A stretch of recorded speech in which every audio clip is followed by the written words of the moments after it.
Est-ce qu'on a une stratégie pour ça? Tu crois qu'un jour, il y a un épisode de Au coin du feu qui commencera normalement? Mec, ça fait combien de temps qu'on parle de crypto? 4 ans?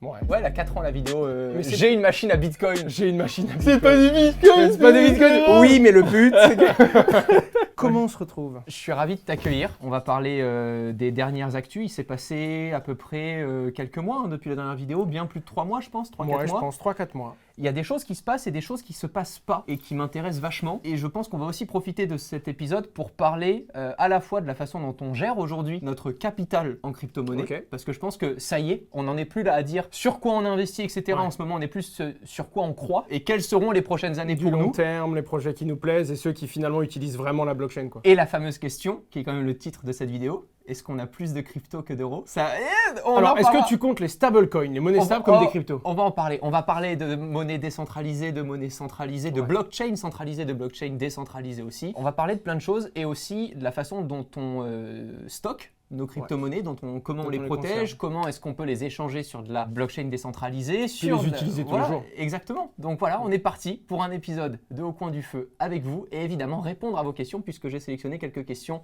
sur Instagram et Twitter.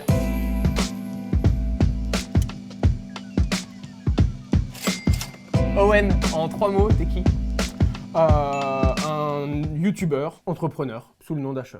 Ouais, bon, en gros, il a une bête de société qui maintenant travaille réellement avec différentes crypto-monnaies et différentes stratégies pour placer aussi votre argent. Bon, démarrons par le mood de la période. Et puis ça va être un peu le mood de cette vidéo. Les gens vont comprendre que cette vidéo est un peu plus longue que les autres. On se pose, on prend un petit verre de jus de pomme et on écoute. On est attentif et on checkera évidemment les liens dans la description parce qu'il y aura beaucoup d'infos. Mais je pense qu'en regardant ce genre de vidéo-là, vous en apprenez beaucoup et ça fait un bon récap à la fois qui touche le grand public et qui est un peu plus spécialisé pour les gens qui veulent être initiés. Il s'est passé quoi depuis les derniers épisodes? Alors on était en mai, si je dis pas de bêtises, 3-4 mois. C'est le moment où le Bitcoin est parti des 60 000 $ et qu'il a été tapé les 28 000.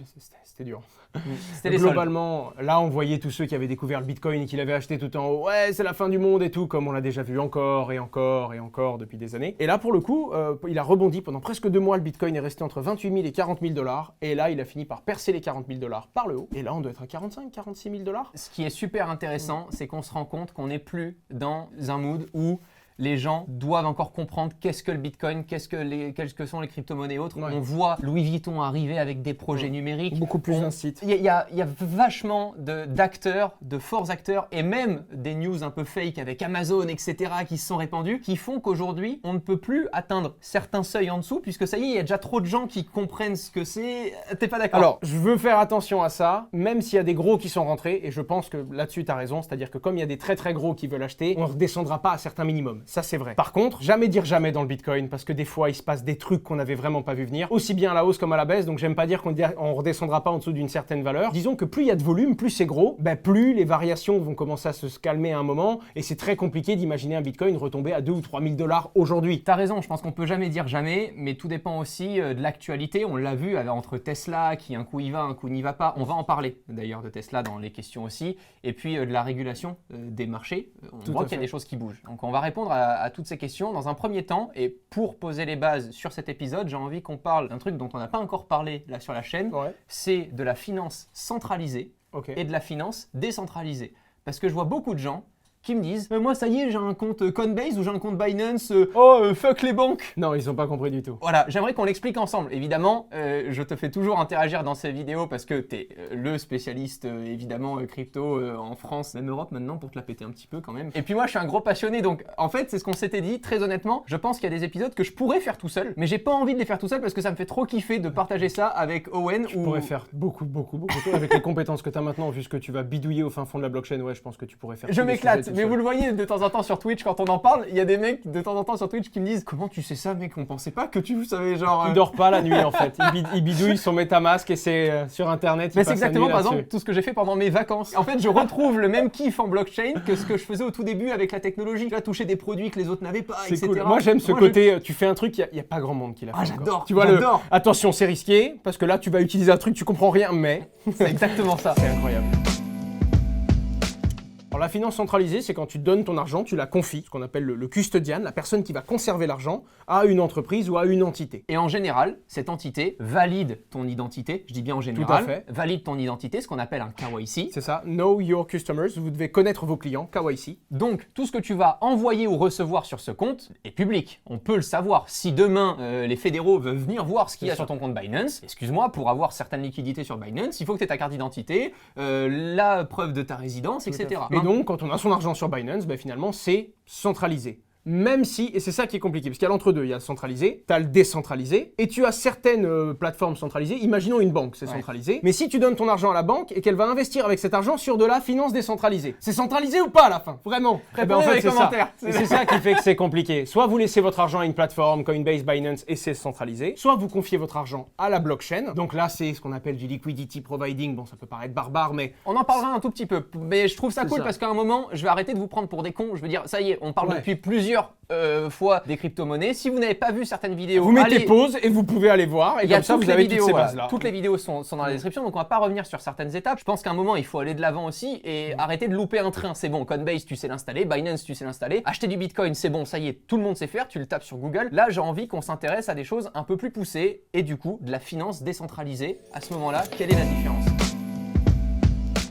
Alors du coup, la finance décentralisée, en fait, tu vas pas donner ton argent à une entreprise ou à une banque. Tu vas donner ton argent à un protocole, à un algorithme. Cet algorithme-là va te dire exactement si tu me donnes de l'argent, moi, je vais l'utiliser de telle façon et je te donnerai des commissions sur tous les gens qui utilisent mon protocole. Imaginons que je vais échanger de façon décentralisée de l'Ether contre une autre crypto-monnaie. Donne-moi un token ERC20, enfin sur la blockchain Ether, n'importe lequel. Le stable, le fameux, le USDT. Voilà, tu veux échanger de l'Ether contre de l'USDT. Eh bien, quand tu vas donner de l'Ether, c'est pas la blockchain qui va donner de l'USDT. En réalité, dans la blockchain, il y a un mec, ça pourrait être toi, qui est arrivé, qui a donné des Ethers et des USDT en disant écoute, quand les gens font des échanges, prends mon argent, par contre la commission, tu me la gardes. Et donc en gros, là, c'est décentralisé. La blockchain suit une règle très simple. J'ai l'argent de Romain, j'ai le droit d'échanger des USDT en Ether ou des Ethers en USDT. Par contre, quand je génère des commissions, il y a une partie qui vient au liquidity provider, celui qui a apporté la liquidité. C'est ce qu'on appelle du liquidity providing. Eh bien, c'est toi, Romain, cette fois-ci, c'est décentralisé, donc tu es en gros la banque de quelqu'un d'autre en quelque sorte. Exactement, et c'est voilà. Ce qui fait qu'on n'a plus besoin d'une machine qui tourne pour approuver une transaction et toucher une commission, puisque là, la personne qui va vous permettre d'échanger la monnaie que vous souhaitez contre une autre monnaie sur la même blockchain, c'est l'exemple du ballon de foot que j'avais pris dans un Twitch,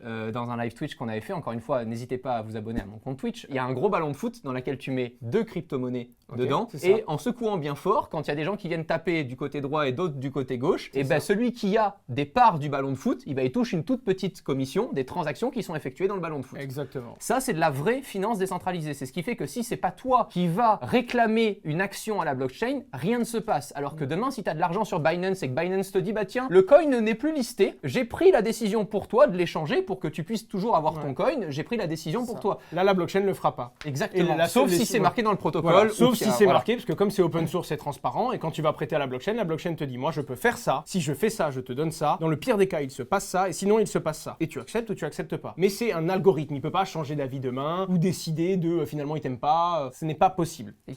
Non mais c'est incroyable. Genre quand on parle de ça, moi vraiment, c'est fou. Puis c'est fou parce que tu imagines tout ce qu'on peut faire derrière. Mais là, l'exemple est très basique. Mais le truc de dingue, c'est de se dire, en fait, là, on en arrive à un usage de la blockchain finalement. Mais c'est pas très basique. Ça veut dire qu'au fin fond du trou du cul de l'Inde, s'il n'y a pas de banque qui a de la disponibilité de liquidité parce que la banque a fait faillite ou que t'as pas de carte bancaire, depuis un putain de smartphone, tu peux faire une demande sur le globe terrestre pour savoir qui a la monnaie dont tu veux disposer. Attends, mais là, je viens de terminer une vidéo sur les assurances décentralisées. Je sais, je l'ai vu. Et les assurances commencent à toucher à des trucs de tous les jours. Avant, c'était que pour assurer des trucs blockchain. Maintenant, tu vas pouvoir assurer ton téléphone. Et je peux te dire que pour nous, bon, assurer son téléphone, ça va, on connaît. Mais un mec au fin fond de la planète, pour reprendre le même bonhomme que tu viens de citer là, qui arrive à assurer sur la blockchain, en parlant à un protocole décentralisé, son téléphone, alors qu'il n'a jusqu'à ce jour toujours pas eu le droit d'ouvrir un compte en banque avec une carte bancaire. Et il n'a pas de carte de crédit, lui il a des billets, hein, on est d'accord. Et parce les que billets nous, on réagit comme des petits connards qui avons notre carte bancaire, qui allons payer nos McDo en sans contact avec Apple Wallet, bah nique ta mère en fait. À un moment, le monde fonctionne pas comme ça.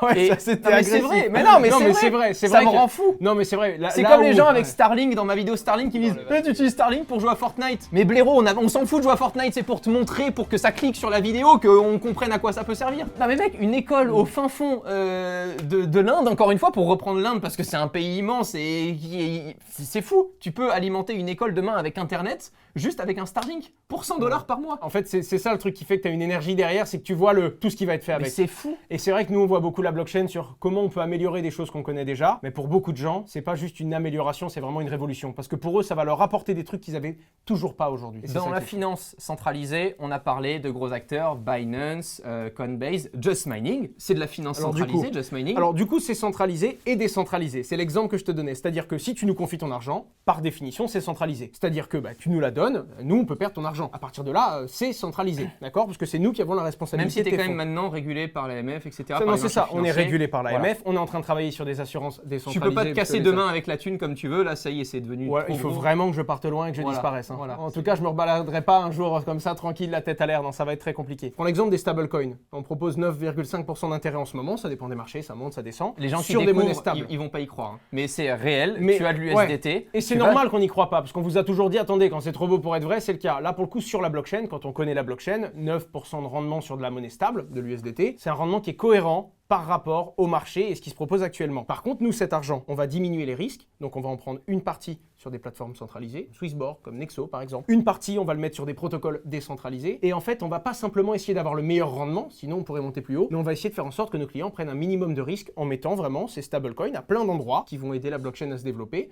et qui vont permettre de rémunérer nos clients. Voilà, donc en passant par toi, c'est centralisé, mais d'un autre côté, ton argent, il peut être investi dans de la finance décentralisée grâce à ta structure. Donc c'est ta structure qui crée de la finance décentralisée, enfin qui investit dans des protocoles, c'est ça, décentralisés. Maintenant, en finance décentralisée, comment ça se passe? Tu veux accéder à de la finance décentralisée, il te faut ton propre portefeuille. Il te faut ta propre petite banque, en fait, qui va communiquer avec Internet pour savoir quoi échanger et où échanger. Parce qu'un portefeuille, c'est un mot de passe, faut pas l'oublier. Un portefeuille, c'est juste un mot de passe qui prouve que vous êtes vous. Et du coup, il te faut ton portefeuille, parce que tu vas quand même pas à chaque fois retaper l'intégralité de ton mot de passe à chaque transaction. Quand tu veux prêter, quand tu veux emprunter, tu as forcément, généralement, c'est une extension ou un wallet qui va te permettre en un seul clic de dire oui, c'est bien moi, je valide, etc. etc. J'ai utilisé MetaMask pendant, ça fait à peu près 6 mois, 1 an. Il y avait pas mal de soucis dessus parce que qui dit finance décentralisée, il n'y a pas du tout autant de développeurs que dans de la finance centralisée. Donc c'est pas un développeur chez Binance qui va te taffer le truc pour que ça soit joli à voir. Ouais. Donc MetaMask, parfois je pouvais ajouter des crypto-monnaies que j'avais achetées ou échangées, enfin plutôt échangées, on peut pas dire acheter en fait,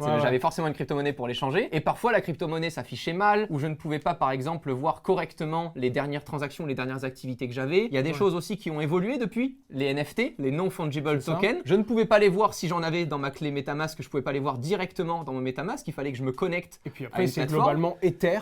Voilà. Ou alors, si tu veux, parce que comme il y a plein de blockchains, il y a plein de technologies, et ton portefeuille est peut-être pas compatible avec toutes ces technologies. Et donc, tu dois modifier les paramètres sur MetaMask pour aller sur la blockchain de Binance. Enfin, c'est très compliqué. C'est un bordel parce que c'est de la finance décentralisée. Et pourquoi est-ce que c'est un bordel? Parce que forcément, plus c'est compliqué, plus c'est chiant à paramétrer, plus c'est rentable. À un moment, c'est la logique qui veut ça. Sauf que, et c'est justement avec eux qu'on travaille, j'ai testé depuis un peu plus d'1 mois là, XDeFi, qui est un nouveau wallet, qui est exactement comme MetaMask. D'ailleurs, pour vous connecter au même site auquel vous vous connectez avec MetaMask, vous allez continuer pour le moment de cliquer sur le petit bouton MetaMask, sauf qu'en ayant désinstallé MetaMask et en ayant installé XDeFi, vous pouvez maintenant avoir toutes les solutions aux problèmes que je viens de lister. Et pourquoi pour moi c'est vraiment une révolution? Parce que ça vous permet d'avoir accès à de la finance décentralisée avec la simplicité qu'on connaît sur la finance centralisée. Ouais, c'est vraiment, dans les 3 points que je mettrais, il y a ça. Premièrement, il y a le truc, c'est cross-chain, c'est-à-dire que c'est un portefeuille où il y a également Bitcoin, également Ether, également Binance, également la plupart des grosses blockchains. Donc on n'est pas obligé d'avoir un portefeuille, de le reprogrammer, d'avoir d'autres portefeuilles, non. Un seul, ça gère toutes les blockchains. Parce que ça, on se pose la question, mais sur Binance, on se pose pas de question. C'est vrai. Ah on veut échanger du Bitcoin, j'ai du Bitcoin, je veux de l'Ethereum, j'ai de l'Ethereum.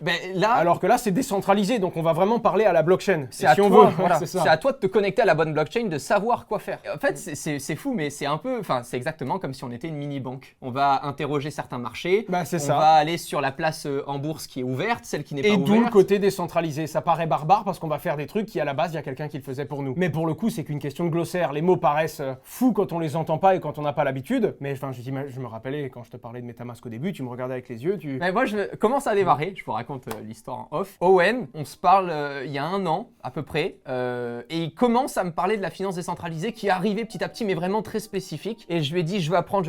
Il me dit, c'est pas possible, je peux pas t'apprendre là comme ça en 1 heure et tout, c'est pas possible. Je lui ai dit, donne-moi 3 mots-clés et je me bute sur le sujet. Il m'a dit, quoi? Il m'a dit MetaMask, PancakeSwap Ouais. DeFi. Ouais, c'est vrai. Avec ça, ces tu 3 commençais bien. mots-clés. Là, je t'envoyais de la bidouille. Avec ces 3 mots-clés, je suis rentré à la maison, j'ai dit ok, je suis pas dispo jusqu'à demain 8h. Je me suis connecté à 22h, le lendemain matin à 6h du mat. Je t'envoie le screen, je l'ai encore, je t'envoie C'est le vrai. screen du Tu je pars, crois mec. que je suis prêt frérot et j'avais ma liquidity providing, j'étais dans la finance Mais décentralisée, c'est vrai j'étais trop content. qu'on aura beau avoir tous les discours au monde, mettre 20 ou 30 euros et bidouiller. Surtout que bon, sur la blockchain Ether, il y a des frais qui sont gros, donc avec 30 euros, on fait rien, c'est compliqué. Mais sur Binance Smart Chain, PancakeSwap, Sur une blockchain qui tu vous mets prend 20 des euros, voilà. puis au pire, vous les perdez. Au moins, tu bidouilles. Il y a quand même pas mieux qu'essayer. C'est comme ça qu'aujourd'hui, je stocke mes crypto-monnaies dans de la finance décentralisée grâce à XDeFi notamment. Donc pour vous expliquer un peu mieux, quand on utilise XDeFi, on a accès au wallet avec la seed phrase, donc la phrase très très longue que vous ne devez jamais partager, vous la gardez pour vous. Ce fameux mot de passe, en fait. Exactement, c'est un mot de passe, vous le perdez, vous n'avez plus tout ce qu'il y a derrière ce mot de passe. Et ce mot de c'est un peu passe ça. peut être généré via MetaMask ou via un autre wallet et peut être récupéré directement via XDeFi parce que c'était ma première question. Quand je me suis créé un wallet XDeFi, je fais bah attends non, j'ai tous mes projets qui sont en cours, qui sont déjà sur mon ancienne clé privée avec mon J'ai pas seed envie de phrase. changer et tout. Ben là, tu peux importer ta seed. Et Si- moi, ce que je fais même, c'est que j'ai même pas importé ma seed parce que moi, j'aime pas jouer avec mes clés. Tu sais, tu te dis, tu la mets dans un bloc-notes sur ton bureau, t'as un virus ou une bêtise, t'es mort. Moi, j'ai carrément une clé Ledger et je connecte à mon ordinateur. Et quand je vais même sur XDeFi, j'utilise ma clé Ledger. Tu sais, j'ai toujours peur. Tu te dis, c'est quand même des mots. Il suffit que quelqu'un les ait d'une manière ou d'une autre et il peut tout te prendre. Du coup, je conseille quand même les hardware wallets, donc c'est comme la clé Ledger. Donc qui tu te même- connectes, voilà, et une fois que tu te connectes, tu vas connecter physiquement une petite clé, comme une clé USB à ton C'est ordinateur, dans lequel tu viens re-rentrer un mot de passe physique et activer avec ta clé Ledger le droit d'accéder du coup au mot de passe qu'elle prébloque sans avoir ta clé Ledger. Pour vous inviter à tester XDeFi, parce que c'est pas dispo, là si vous allez sur Google, vous pouvez pas essayer XDeFi. Ce sera début septembre, je crois. Voilà. Et l'intérêt qu'on a avec eux, c'est qu'on peut vous faire bénéficier d'un code. Il n'y a rien à payer. Hein. C'est comme si vous installiez MetaMask, vous rentrez votre seed phrase dans XDeFi, vous testez XDeFi. Donc vous avez le code là qui s'affiche là maintenant. Ça vous permet juste d'accéder à XDeFi en avant-première si vous voulez le tester parce qu'aujourd'hui c'est pas ouvert au public et je pense que c'est aussi l'intérêt de ces vidéos là de vous partager certaines opportunités que nous on s'est un peu cassé le cul à avoir. Il faut le dire quand même, hein.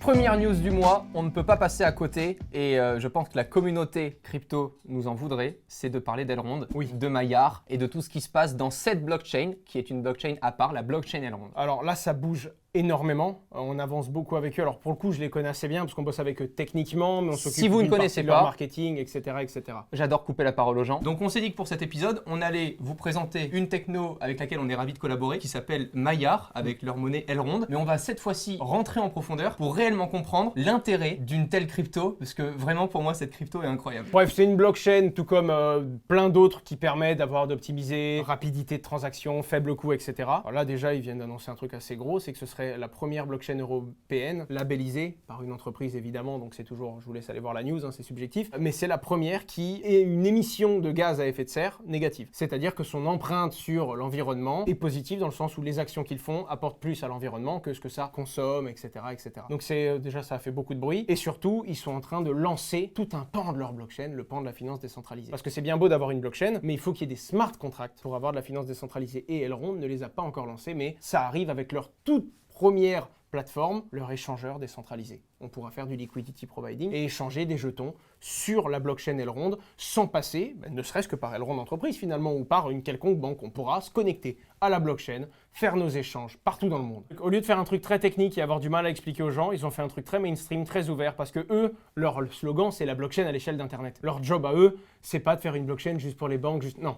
On veut faire une blockchain pour tout. Et on veut qu'il y ait tellement de transactions et que ce soit tellement peu coûteux qu'on puisse même s'envoyer, parce qu'on dit transaction, on pense à de l'argent. Mais une discussion par SMS, c'est des transactions qu'on s'envoie. Et Elrond, le job ultime. Ah oui, quand on s'envoyait des... oui, c'est vrai. On s'envoyait... On textait par Elrond. On est insolent. On voulait tester l'application Maillard au tout début. On peut mettre des notes sur les transactions et en fait, on se parlait comme ça. Il était 1h du mat et je fais salut Owen, ça va, j'avais envoyé 100 balles. Il me répond oui et toi, il m'avait renvoyé 200 balles. Et ça avait joué. Ça allait partir en couille Insupportable, complet. insolent. Mais- À un moment, on a fait mais c'est ok, ça. stop, on coupe.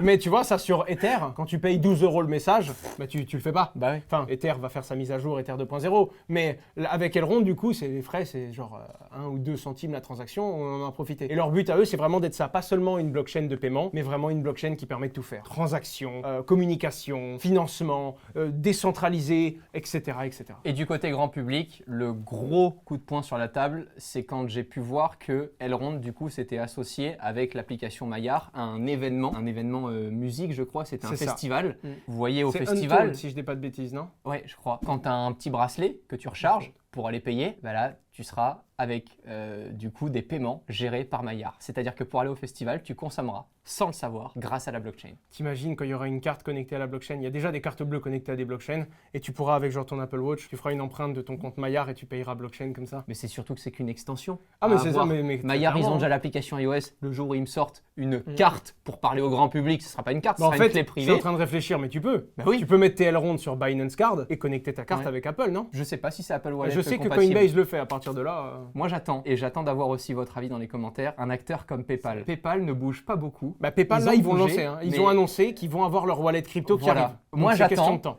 J'attends. Les gens me demandent parfois là où j'investis un petit peu, etc. Je crois, et ce n'est pas un conseil d'investissement, je crois voilà, à la valeur de PayPal sur, C'est vrai, sur je pense aussi. le moyen Ça terme. peut être un super. Ceci n'est pas un conseil en investissement. Ça peut être un super bon coup, PayPal, en fait, s'ils sortent une super solution. J'ai placé. Voilà, je te le dis. Coupé.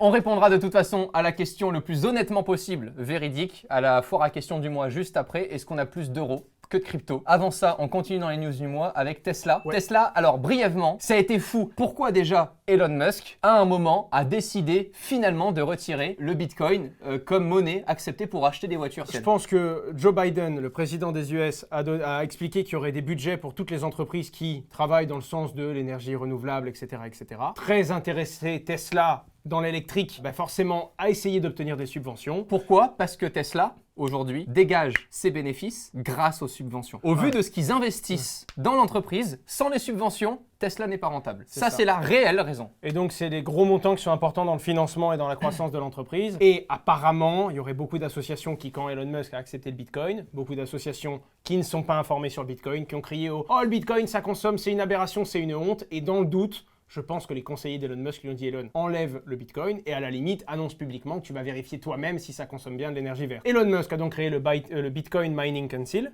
avec le boss de MicroStrategy, une autre entreprise qui est en bourse. Et d'ailleurs, 70% de sa valeur, c'est juste les bitcoins qu'ils ont. Oh là là. Ah, juste ça. Et du coup, bah, ils ont fait leur analyse et ils se sont rendus compte que le bitcoin était bien à plus de 55% de l'énergie totalement renouvelable.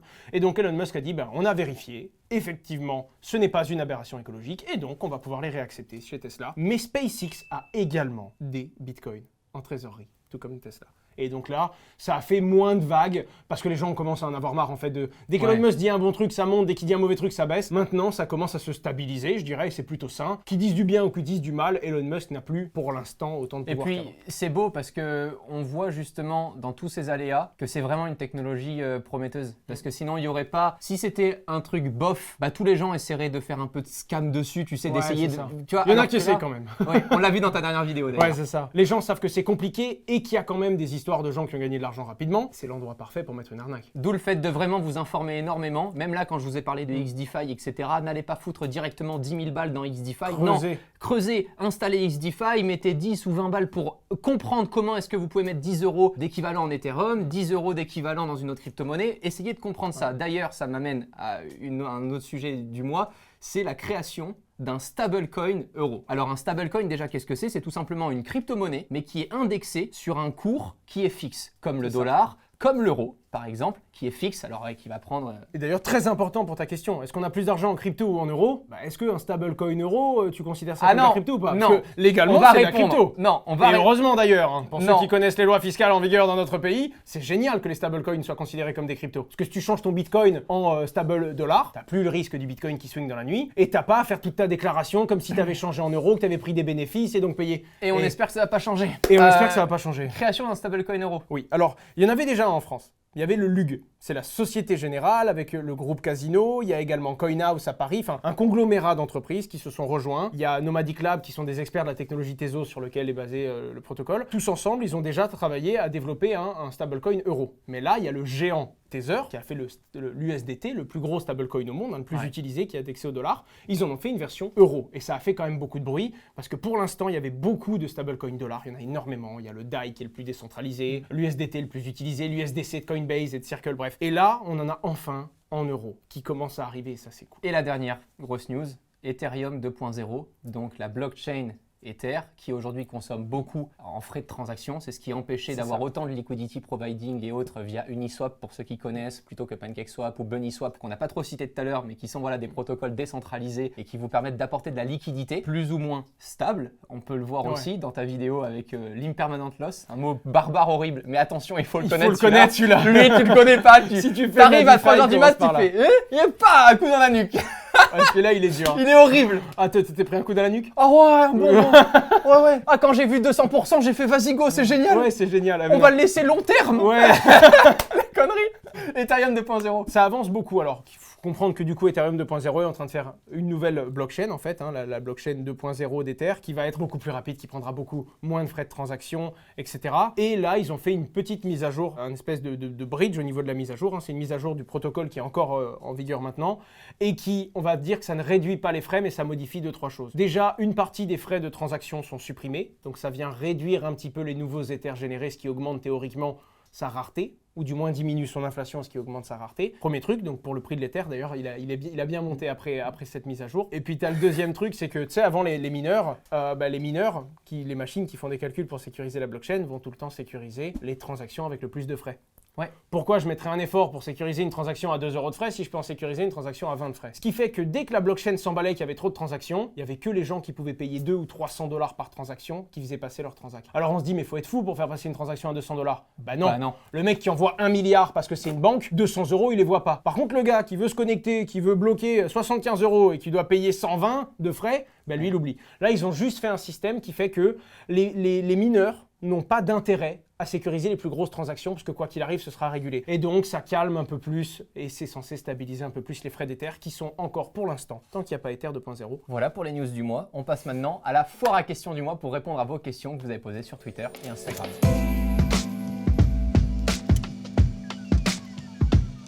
Bon, la première question, c'est celle du titre.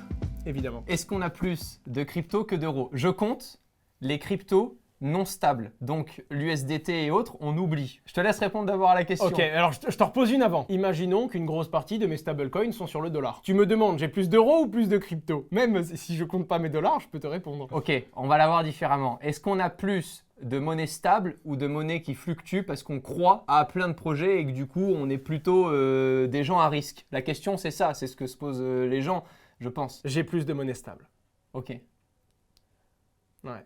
Ok. Parce que déjà, il y a deux choses. L'avantage avec la blockchain, c'est que la monnaie stable, on peut déjà bien la travailler. C'est pas vrai. du livret A à 0,5 par an. Donc, quand tu arrives à sortir des bons rendements entre 10 et 20% sur des monnaies stables, pourquoi prendre trop de risques? Et ensuite, j'ai toujours du Bitcoin. J'arrive même pas à le vendre. Même quand je pense vraiment que son prix va baisser, j'ai l'impression qu'en le vendant, je trahis quelque chose. Tu vois ce que je veux dire? Genre, je suis tellement sûr de moi et j'ai tellement vu ce truc qui a fait que monter, enfin même quand il baisse, sur du long terme, il fait tellement que monter, tu te dis putain, si là tu le vends et que là, le truc que tu vois venir depuis des années et des années, il arrive maintenant, ben tu t'en voudras. Et encore une fois, ce ne sont que des hypothèses. Sûr. Et il faut savoir que ce qu'on joue, c'est ce qu'on est prêt à perdre. Et c'est la réalité. C'est-à-dire Ça, c'est que clair. si Owen, là tout de suite, je lui vide son portefeuille de Bitcoin, il va un peu chialer, mais il mangera pas du riz demain. Et c'est d'ailleurs pour ça que j'ai plus en monnaie stable qu'en monnaie volatile, parce que j'ai conscience que ça bouge, et même si sur le long terme, pour l'instant, ça fait que prendre de la valeur, rappelons que ceux qui sont rentrés en 2017 sur le Bitcoin à 20 000, et quand X semaines après, il était à 7 000 $, les gens horreur. étaient pas bien. Ah ouais. Et ça arrive, et ça peut vous arriver. Et c'est pour ça que j'ai pas tout en Bitcoin, pour la simple raison que si demain le Bitcoin est divisé par 2, ça ne doit pas changer ma journée. Parce que en plus de ça, c'est mon métier. Donc c'est la même chose, exactement la même chose que les actions en bourse. C'est voilà, ça. vous n'allez pas demain transférer tout ce que vous avez dans votre livret A sur un compte titre, sur des actions comme celle de Tesla. Elles peuvent monter, elles peuvent prendre en valeur, mais demain Elon Musk meurt, il y a un souci, il y a un problème, il y a une société concurrente, et c'est la merde. Donc voilà, c'est exactement la même chose. Tout ce qui est volatile, il faut vraiment se rendre compte de ça. Pour ma part, Je sais. j'ai... je vais... T'es je vais mouillé. essayer de- Ouais, si tu poses la question, Voilà. c'est que tu t'es mis dans le bain. Alors, en crypto-monnaie pure, je pense que j'ai un tout petit peu moins que du stable. Ok. Mais un petit peu moins. Je suis très gros joueur. Pourquoi? Parce que comme je l'ai dit sur Twitch, ma vie a changé quand j'ai commencé à gagner ma vie, etc. Mais je vis bien en dessous de ce que je pourrais dépenser si j'étais un flambeur ou si Parce que j'étais... tu travailles trop. T'as pas le temps. Non, mais je prends pas forcément trop le temps. C'est oui, quand je pars en vacances, je peux dépenser une blinde parce que je pars 10 jours sur un an. Mais par contre, le reste de l'année, je fais du 5h, 20h et je m'éclate à faire des trucs de folie. Donc, je prends pas forcément le temps de me dire ah tiens, t'as de l'argent, va te louer un yacht. Ah tiens, t'as de l'argent, prends la première classe. Je m'en branle en fait. Pour un vol de 2 heures, j'ai pas besoin d'un jet privé, tu vois. Donc, vraiment, j'ai toujours été dans le sens où ce qui reste et ce que j'ai la chance de mettre de côté, il y a une partie que je peux mettre de côté pour m'assurer une belle vie par la suite si jamais j'arrête mon activité, si je suis estropié demain, s'il y a un souci, je veux pouvoir sécuriser ça. Et le reste? Le reste, j'ai envie de m'éclater avec pour comprendre les technologies de demain, quitte à en perdre une partie. Parce que ce qui est sûr, c'est que j'ai beaucoup diversifié. Ouais. C'est la clé. Je n'ai pas que du Bitcoin, je n'ai pas que de l'Ether, je n'ai pas que des actions en bourse. J'ai de tout. J'ai des actions en bourse sur plein de trucs différents. J'ai du Bitcoin sur des plateformes différentes. C'est drôle parce que je le fais pas moi ça. C'est-à-dire en bourse, je suis pas à l'aise. Et pourtant dans la diversification, il faut en avoir un petit peu quand même. Surtout quand on arrive à un certain wallet, une certaine valeur, tu dois même un peu prendre. Moi, ce qui me passionne ce qui me passionne en bourse, c'est et puis on peut même pas parler de la passion du rendement parce que je ne le prends même pas mon rendement. C'est la réalité, c'est ça. C'est que je pose de la monnaie là, ça fait de l'argent, tant mieux. Si vraiment ça fait x2 ou x3, je me dis bah tiens, récupère au moins ce que tu as misé et puis tu réfléchis. On revient, mais genre investir en bourse, les entreprises, c'est barbare pour moi. Parce que je comprends pas. Tu sais, les gens ils me disent ouais mais tu te sens pas en sécurité quand tu as ton argent sur la blockchain.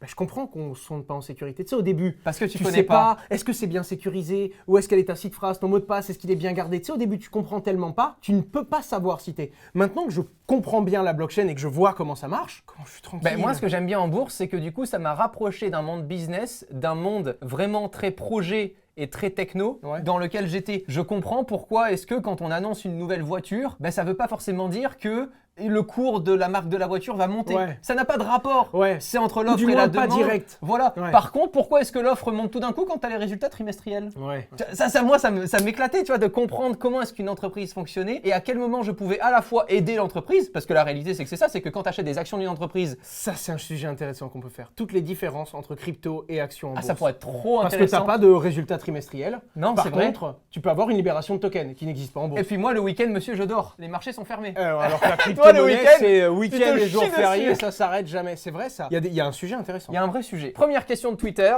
Just Mining, peuvent-ils se faire hacker et qu'on perde nos crypto-monnaies? Totalement. Alors, je t'ai pas posé cette question pour te piéger. Je t'ai posé cette question pour rapprocher Just Mining de Binance, de Coinbase. Et puis un peu de transparence aussi, parce que c'est vrai, c'est une entreprise. À partir du moment où c'est centralisé, ça peut être hacké. Et je vais même faire mieux que ça. Même décentralisé. On l'a vu. Totalement. Et même décentralisé. Just Mining, donc l'entreprise que je représente, est une entreprise du coup qui est enregistrée auprès de l'autorité des marchés financiers en France. Et pour le coup, il n'y a pas d'assurance qui accepte de couvrir des entreprises crypto. Donc non seulement si on se fait hacker, oui, alors évidemment on a des process de sécurité de barbares, on a du coup un système qui fait que, il y a des grosses procédures qui font que, autant vous dire que comme on peut pas mettre la moitié du budget sur l'assurance, on a tout mis sur la sécurité. C'est vraiment le plus important dans la crypto. Par contre, non seulement oui, c'est possible, si on se fait hacker, on peut perdre les crypto-monnaies de nos clients, et surtout, ce qu'il faut comprendre, c'est qu'il n'y a pas d'assurance en plus de ça. Donc c'est pas comme une banque qui va dire oh là, l'assurance va vous rembourser. Non. Si on vous dit qu'il y a 10 millions d'euros en liquide dans une banque, elle est en danger. Et bien justement, on a fait en sorte que ce ne soit pas possible que quelqu'un arrive et nous demande de l'argent pour qu'il y ait personne qui arrive et qui le demande finalement. Ouais, je comprends. Deuxième question de Twitter.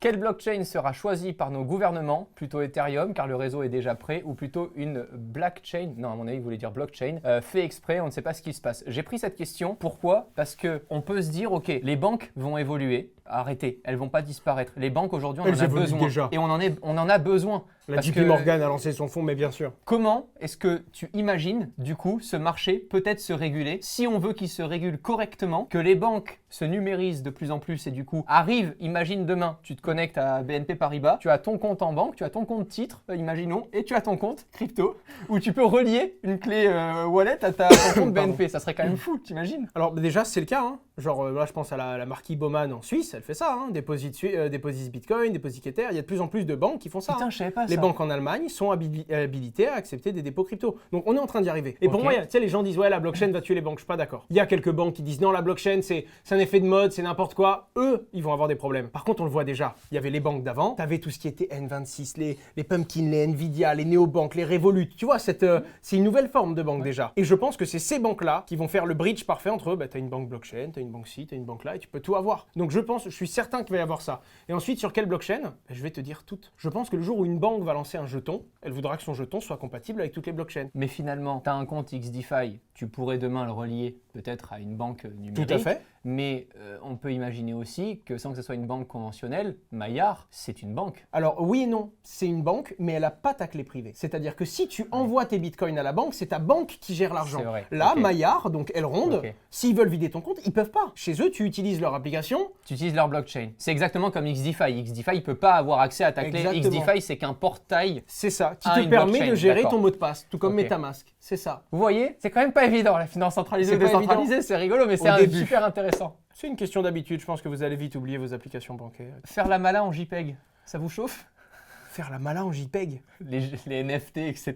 Quand on voit là les images numériques se vendre à des millions et C'est tout. vrai, Tu as des ok. NFT ou pas, Owen? J'en ai quelques-uns, mais c'est plus des NFT utilitaires. Moi, je suis pas trop artistique. Tu sais, les trucs, ouais, ça s'est vendu des millions parce que c'est de l'art. J'ai du mal. Moi j'en Parce ai que un beau et je vous l'affiche là. C'est en rapport avec Mars.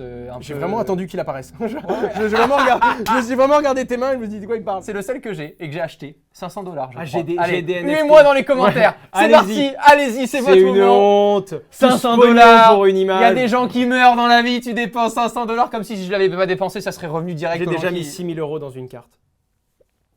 Un NFT. Question suivante. Quelles sont vos techniques pour réduire votre perte? Comment connaître à peu près le moment pour vendre? Merci beaucoup pour ton travail de qualité. Je veux d'abord répondre à un truc, on n'est pas trader. Et c'est la question la plus dure de l'humanité, c'est-à-dire que même un trader ne peut pas répondre. Avec plusieurs transactions effectuées dans le mois, on peut voir s'il a plutôt des bons chiffres qui lui permettent de savoir un peu les tendances ou pas. On n'est pas trader. Nous, en fait, qu'est-ce qu'on fait avec Owen? Pour le dire très clairement, et tu l'as déjà dit sur Des ta chaîne, fondamentaux. les fondamentaux. On s'intéresse à certains nouveaux projets qui ne sont pas encore listés au public pour pouvoir intégrer ces projets-là, comme XDeFi, et pour pouvoir profiter peut-être de leur essor si on voit que le projet est propre, stable et qui fonctionne réellement. Ça, c'est Pour faire le parallèle parfait, on prend le court terme et le long terme. Sur du court terme, un trader qui regarde les courbes, qui analyse, il peut dire bon ben faut rentrer aujourd'hui, il faut revendre demain, etc. Nous on est là en mode bon le Bitcoin a des bonnes valeurs, techniquement c'est utile. On pense que sur 5 ans ça va prendre de la valeur parce que sur 5 ans ça va devenir de plus en plus utile. Donc c'est pas le même pari quand on parie sur les fondamentaux. C'est comme quand on voyait Elon Musk avec sa première voiture électrique. Sur 3 mois on sait pas ce que va faire Tesla. Par contre parier que sur 10 ans les voitures électriques vont prendre une place et Tesla aura conservé une place, ça c'est de l'analyse fondamentale. Pour faire très simple, je vulgarise évidemment. Bah nous, c'est ce qu'on fait et du coup, moi, je regarde la technologie de la blockchain. Des fois, je vois des trucs qui sont utiles. Je me dis, oh, ça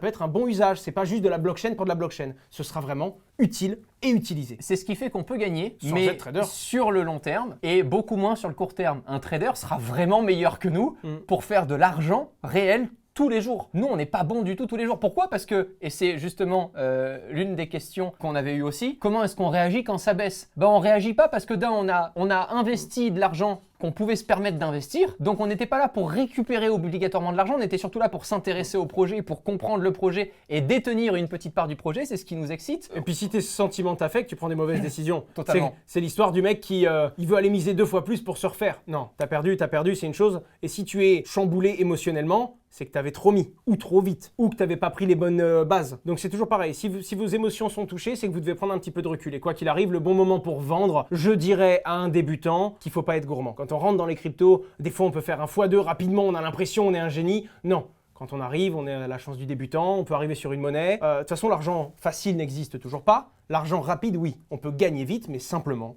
parce qu'on peut aussi perdre rapidement. Donc si vous gagnez, restez modeste, prenez une partie de vos bénéfices et surtout, le seul petit conseil de débutant que j'aurais voulu qu'on me dise au début, c'est pas tout le temps, on achète tout ou on vend tout. Le truc est monté un petit peu, vous pouvez vendre une partie. Arrêtez de penser qu'il faut tout le temps tout vendre ou tout acheter et c'est le gros problème de débutant. On est in ou on est out. Non, Ben, on peut revendre un peu, on peut avancer tranquillement. C'est surtout qu'on fait des erreurs en ne voyant pas tout ce qu'ont fait les gens qui nous inspirent derrière. Je prends l'exemple tout bête, je sais qu'on adore la Formule 1 sur la chaîne. Quand Esteban Ocon gagne le Grand Prix de Hongrie, on ne se dit pas « Oh là là, quelle belle course de 90 minutes !» Moi, en tout cas, ce que je me dis, c'est que sa première licence de karting, il a eu en 2003 et que ça fait 18 ans qu'il roule. J'espère que cet épisode vous aura plu. Renseignez-vous.